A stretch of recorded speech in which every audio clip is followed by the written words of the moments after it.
Yeah, I'm wearing a special t-shirt today. We'll talk about that later. We're doing this series called Beauty and Truth. We are journeying through 5 chapters in the book of John. It's Jesus' farewell address or farewell speech. Like the last words that he speaks carries a certain weight to it, just as if anybody stood up and gave their last speech, their last words would be remembered and cherished. And what you'll notice if you've been here the last few weeks or if you've been reading yourself, there's a couple of themes that kind of keep recycling themselves over and over. Beauty and truth, of course, with the name of the series, but also faith or trust. Those are synonyms in the original languages. Knowing, which will come into today's passage, and then love, which seems to kind of bind the whole thing together. So at the end of last week's talk, or the service in general, I just had a short conversation with one of our life group leaders. And he had just started a new life group here in Chester Springs. So I said, "Hey, how's it going? And who came?" And he said, "Well, God showed up." And I was like, I wonder if he was answering the first question or the second question.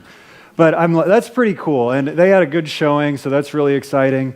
But the idea that God would show up into a place or into a space to meet people is like one of our really, really core beliefs here. And we believe that that happens on Sunday morning too. And I guess one of the evidences of it is somebody also after service on Sunday shared with me something that God was doing in them. So if you're here, you remember that we read from John 14 verses 1 to 3 where Jesus says, "Don't let your hearts be troubled. Trust in God and trust also in me. In my Father's house there are many rooms. If this were not so, would I have told you that I'm going to prepare a place for you? When everything is ready, I will come and get you, so that you will always be with me where I am." And the individual who came to me, she said, I lost my first husband in a drunk driving accident. This was years ago. And she said, it was amazing how God kind of revealed to me what was going on way back then. She said it happened at a time in my life where I was kind of keeping God at arm's length. Like I wanted to live the way that I wanted to live, and so I was going to go on doing that. And she said, but when my husband died, I realized that I needed him. I needed him to get through the grief, but I also realized that I too was going to die someday. And so what I did is I turned toward him, right? The biblical word for that is she repented. She turned toward God, and she said, I didn't get from him what a lot of people expect or what I might have expected. Like I didn't get the "where have you been all this time?" or the "you should have," or "why didn't you" kind of finger-waving thing that we sometimes think of when we think of God. She said, I turned toward him, and what I received from God was this incredible sense of welcome. I experienced love and acceptance from him. And she said, as we were reading the passage about Jesus welcoming his disciples, his followers, including us today, into his home, into his Father's home where he had gone to prepare a place, she said, I realized what was happening in that moment when I turned to Jesus so many years ago is that he was welcoming me home. And I think that's obviously a profound experience, but that's something that can happen in the midst of some of the worst circumstances that you could ever face. Like, there are not many worse things than losing a spouse. And in a moment of grief, God met her and welcomed her in. And so that may be where you are today in a moment of grief or of pain. And so I would encourage you to turn toward God and expect that he's going to welcome you into his home with love and tender kindness. And so that was last week. We covered 3 verses. This week, we're even more ambitious. We're just going to cover two. After Jesus says that I'm going to prepare a place for you, one of his disciples says, we don't know the way. Like, how do we get to your Father's house? And Jesus answers this way.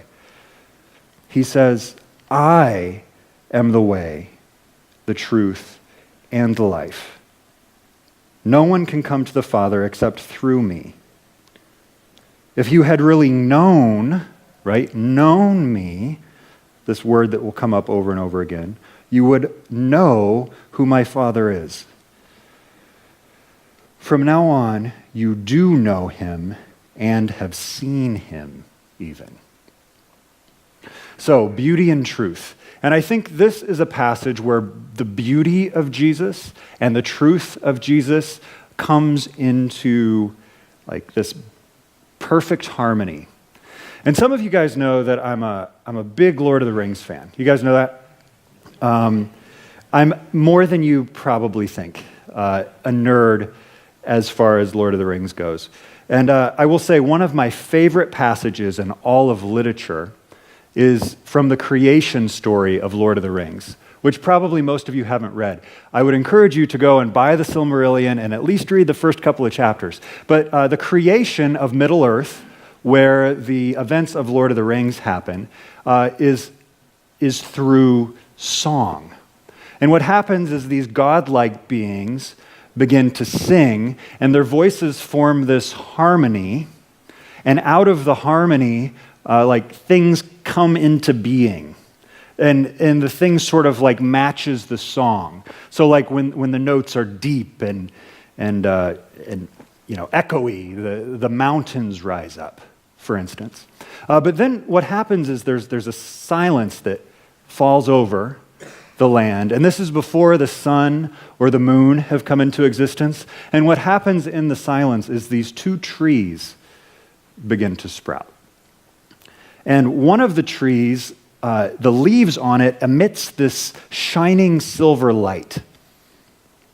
And the other tree, which grows up, is emitting this golden, glimmering, glittering light.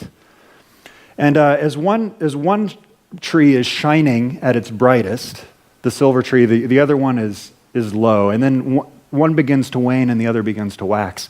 And there's this moment that's described in the creation story where the two kinds of light start to mingle. And this time of day is actually given a name, and it's set aside, to use a biblical word, it's set aside as holy.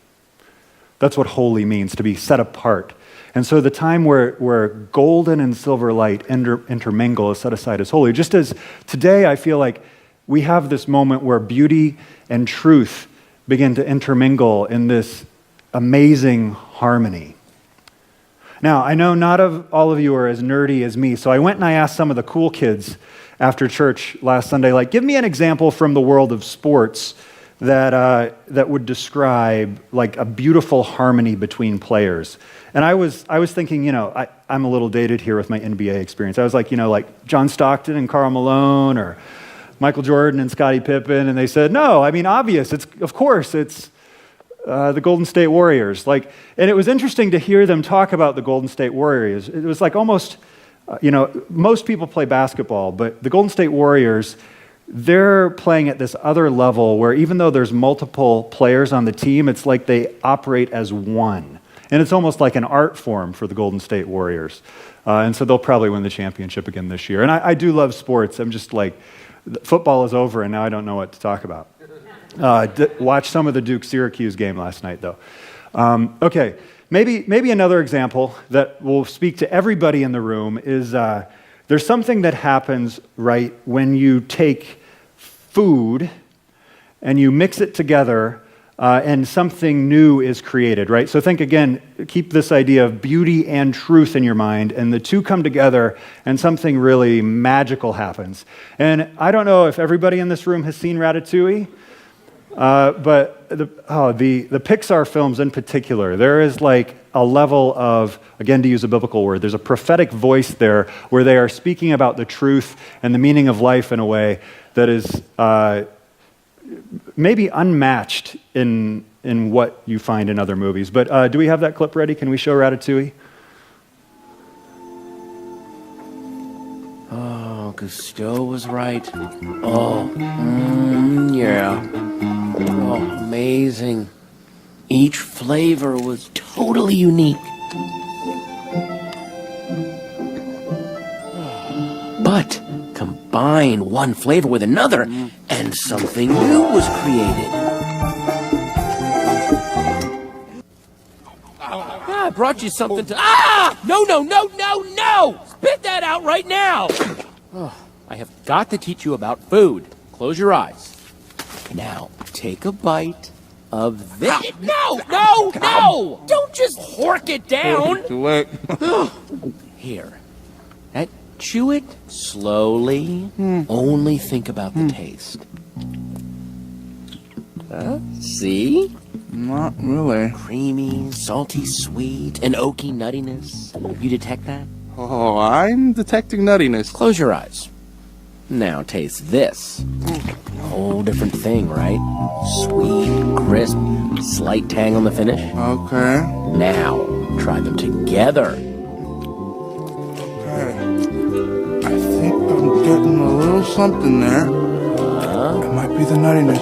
See? Could be the tang. That's it. Now, imagine every great taste in the world being combined into infinite combinations, tastes that no one has tried yet, discoveries to be made. I think. You lost me again.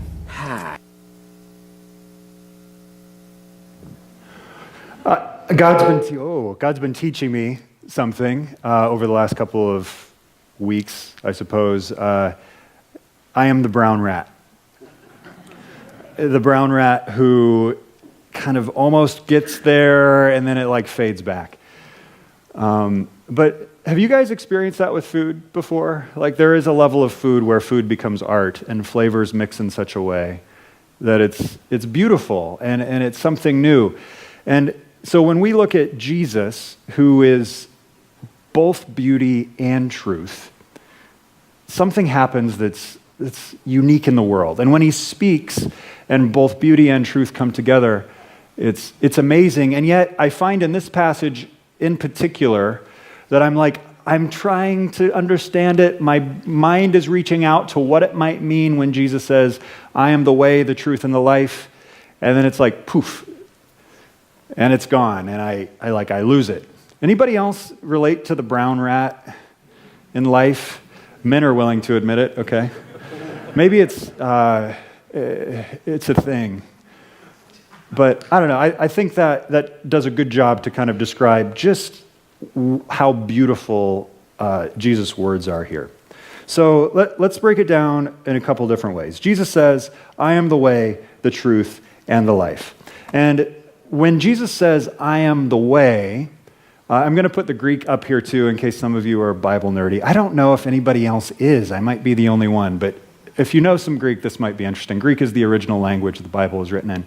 This idea of way is not simply just, a path that you would take to get somewhere. It becomes a metaphor, a driving metaphor, in fact, not just in the Bible, but in the ancient Near Eastern culture for the way in which you live out your life.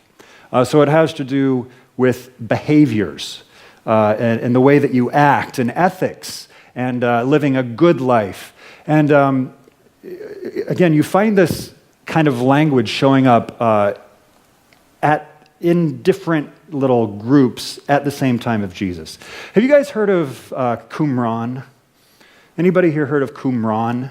Some of you have. You may be, if you have, or if you haven't, it's because that there was a famous discovery a couple of decades ago when they uncovered the Qumran scrolls down in the Judean wilderness. And what they had found is some really, really well-preserved writings, some of which were from our Old Testament, especially the book of Isaiah. But then there was also a lot of other writings that they found that you hear less about that had to do with this particular little sect, S-E-C-T, their way of living. In fact, they referred to themselves as followers of the way. This is something that Christians would adopt early in the church as well. They would say that they were followers of the way. But Christians meant something fundamentally different when they said that we are followers of the way than what these Qumran folks did. Could we show the picture there? That's the cave where they found the scrolls. That's me, maybe 2005, 15 years ago-ish. Anyway, take that down. Yeah, the Terrell Owens things. Jerry Rice and Steve Young came to mind earlier when I was thinking about, sports people who play in harmony. Anyway, the Qumran people, when they said they were followers of the way, they meant specifically, we behave in such a way, we perform rituals, not just every week, but like every day, where we're purifying ourselves so that we can stay on this very particular path that will take us to God. And they actually believed, again, not unlike some churches might proclaim, that we have found it. And if you don't behave the way that we behave or believe the things that we believe, then you are not on the way, you are on some other path. And, sucks for you. But the idea of the way in that time would have primarily been about like how you behave and perhaps even following specific sets of like laws or rituals as you go. Truth carries a similar weight to it. Can we put that slide about truth back up? Is the beliefs on which we base our life. And it's interesting how languages develop, and I'm talking about develop over thousands of years. Languages typically start with like things that are very concrete before they move into ideas that are less concrete and more abstract. And so the Hebrew word here has to do with like the place that you can stand and be on solid ground. And that's a good picture, I think, for how we might think of truth, right? But this is kind of the common definition of truth in our day, the beliefs on which we base our life, the firm ground on which we stand. Typically abstract ideas, things that we will, fight for and die for. And you might be thinking of some beliefs that are like core to your being that you can stand on. They might be beliefs about Jesus. They might be beliefs about a form of government. They might be beliefs about freedom or any variety of things that you trust to be true or sure about the universe and the way we live and what it means to be, human.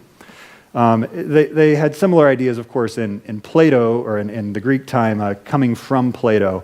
Truth had this very ethereal kind of otherworldly feel, right? So it's truth for most of us is an abstraction. It's something that we can think about, but not necessarily see, right? That's how we would most often think of truth. And the life, this is an interesting one. This is the life that Jesus is saying, I am the life, is different than biology. There's another Greek word for biology. Biology is like the external kind of, this is how the body works. This is like the breathing and the heart beating and the vital functions. Jesus is talking about something else. He's talking about the vitalizing life, that thing that gives us all spark, so to speak, the thing that we are living for, the thing that lights us up inside. You guys watching the Netflix show, Marie Kondo? She always talks about like, is it spark joy? She goes through people's houses. Who hasn't seen this show? It's all the rage right now. Okay, most of you haven't seen it, so I have to explain it. It's like reality TV, and she goes through people's houses, and not like pack rats necessarily, just like normal people, like you or me, and they're overwhelmed because they've accumulated, 10 years of stuff, 20 years of stuff. Their closets are full, their storage room is full, their bookshelves are overflowing, it's disorganized, and she makes them pile everything, like all the clothes that the individual owns, on a pile and go through each one and say, does this spark joy? And if the answer is no, you say, thank you, shirt, and you give it away. Even if you've never worn the shirt. People, do you own any shirts you've never worn? She says, thank the shirt for telling you or teaching you that you don't like shirts like this. And now you know not to buy more shirts like this that you won't wear, right? And then you give it away. So like the idea of life here, the idea of like the spark, the thing that makes life worth living is actually, I mean, we don't have to go back 2,000 years to wrap our minds around this. Like, this is relevant. Like, what is it in your life that sparks joy? Where's the vitality in your life come from? And so Jesus is speaking, right, about three things that are pretty important, that are pretty practical. If you go to Victory Brewing and start up a conversation with a stranger, you might not, say like, do you, talk to me about truth, or like, how do you live your life, or like, what's the things that spark joy? You might not start the conversation that way, but if you were to have conversations about truth, or beauty, or like life and what gives them vitality, or what they believe, like, you wouldn't have any trouble at all having a significant conversation with somebody, because these are all things that are important to us if we were to just take a minute to reflect on the way, the truth, and the life.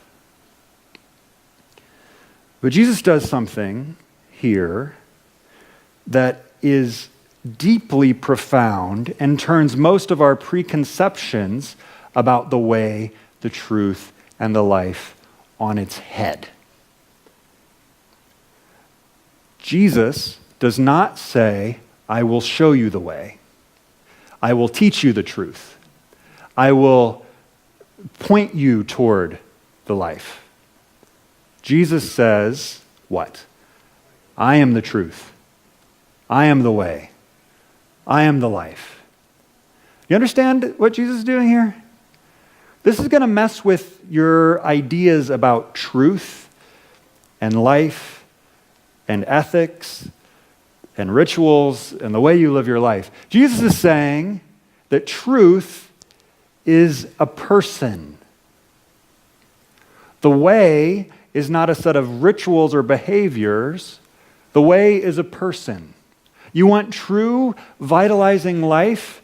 Don't turn toward, food, money, power, sex, the normal things. Turn to a person. Now, this is where it gets tricky. And this is where, like that brown rat, I will sit and I'll meditate on it. It'll be like, oh, that's so cool. It's so deep, right? Truth is a person. And then it'll poof, and it'll be gone. And I will say, as I was preparing for this series, I found it actually deeply startling, because Jesus says a lot of things in that vein where I think, I don't get it. And I thought I got it. And it's like something happened between when I read John last and when I read these 5 chapters lately that kind of made what was super clear and concrete and sure a little bit fuzzy.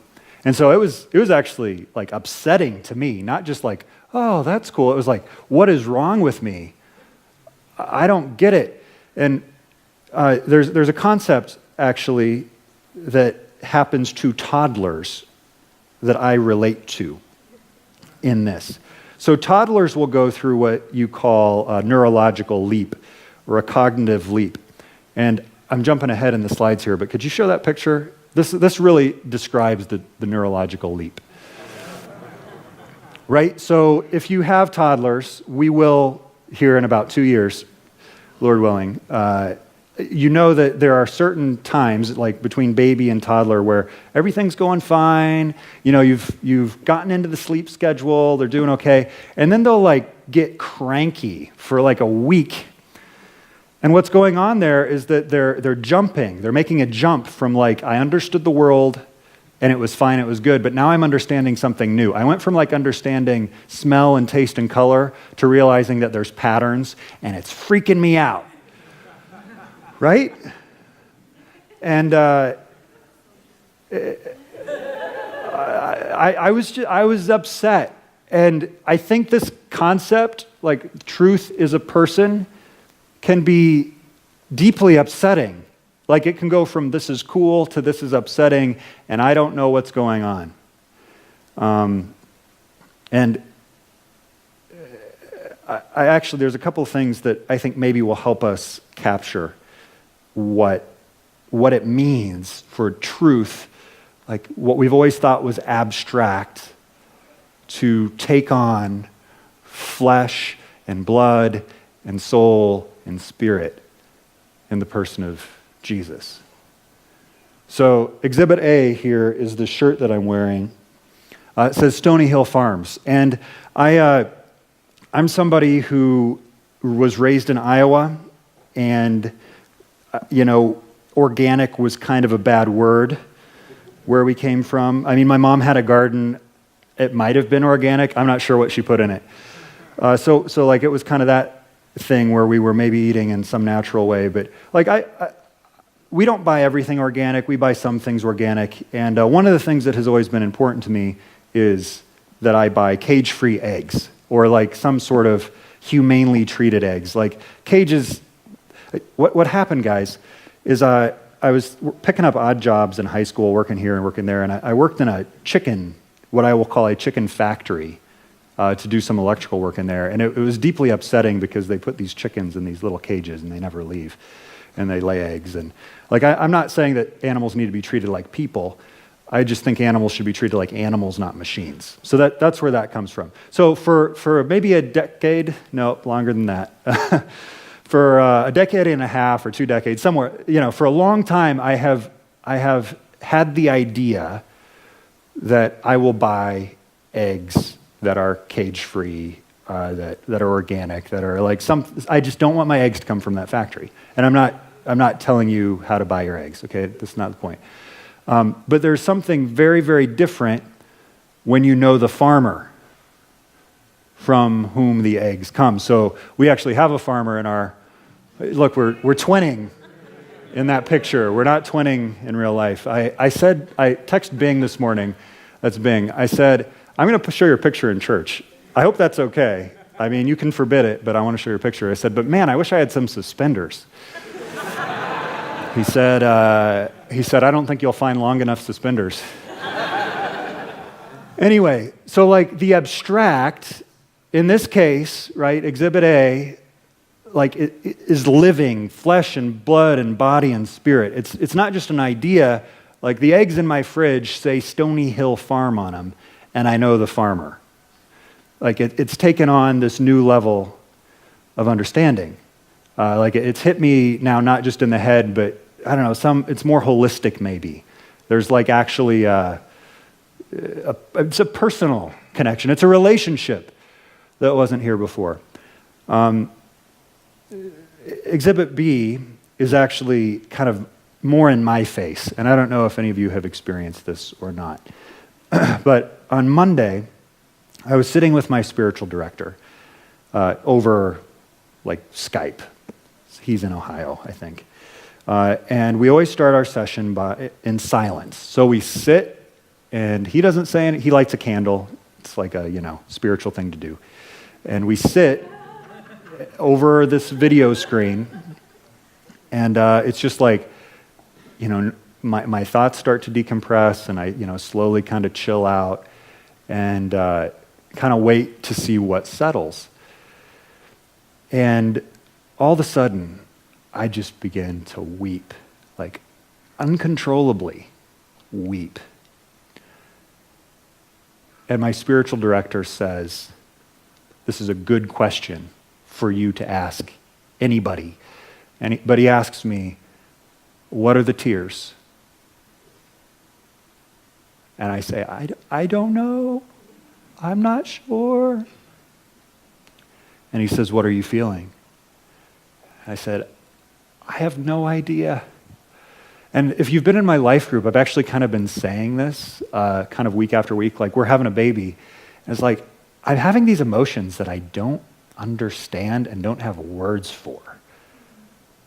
It's like that toddler who's going through the neurological leap.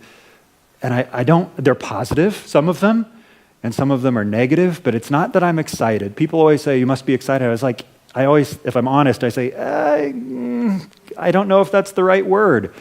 Or you must be anxious then. That's not it either. They're positive and they're negative. And so what came to mind, what I believe God spoke to me in that moment that caused the tears were, I'm opening up a new dimension in your life with this baby who we've nicknamed Buzz. We don't know if it's a boy or a girl, but there's a story behind the name that I'll tell you later if you want.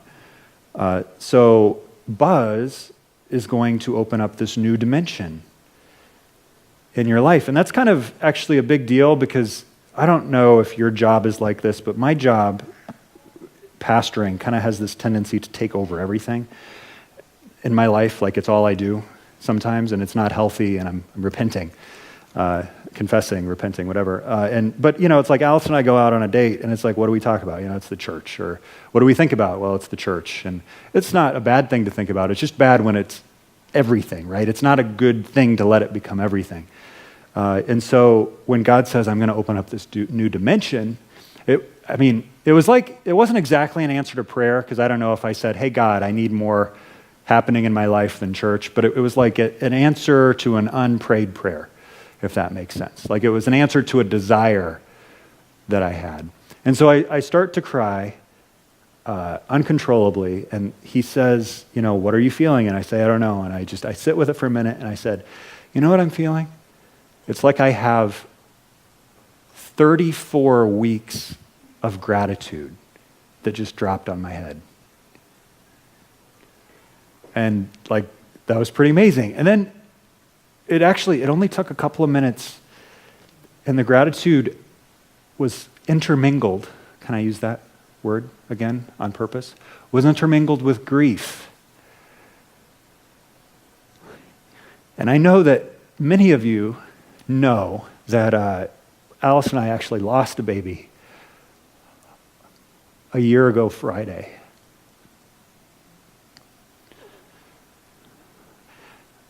And I hadn't said those words until this week. I hadn't said lost a baby until this week. I said miscarriage. I said pregnancy. I said all these abstract things about what happened. But for both Buzz and for that first baby, in that spiritual direction session, they took on personhood. Allison has experienced the person of Buzz. I don't know where she went. There. Allison has been experiencing some level of personhood for 34 weeks because, she's carrying Buzz. And I have primarily experienced Buzz through her moods and through 2 a.m. bathroom visits, and I'm uncomfortable, and but then all of a sudden the idea became the person, and it was like a double whammy. The baby one became a person, and Buzz became a person, and it was so heavy, and not bad heavy. It was just like I said, it was 34 weeks of gratitude that dropped on me, and like a year worth of grief, and. Again, grief is not a bad thing. Grief is actually, we were made to grieve. And it's good, it's healthy, I think, I don't know if I want to describe myself as mature, but there was something, something came into focus. Even though I realized I lost a baby, it was sad, and it was that's what was supposed to happen. I was supposed to come to that realization.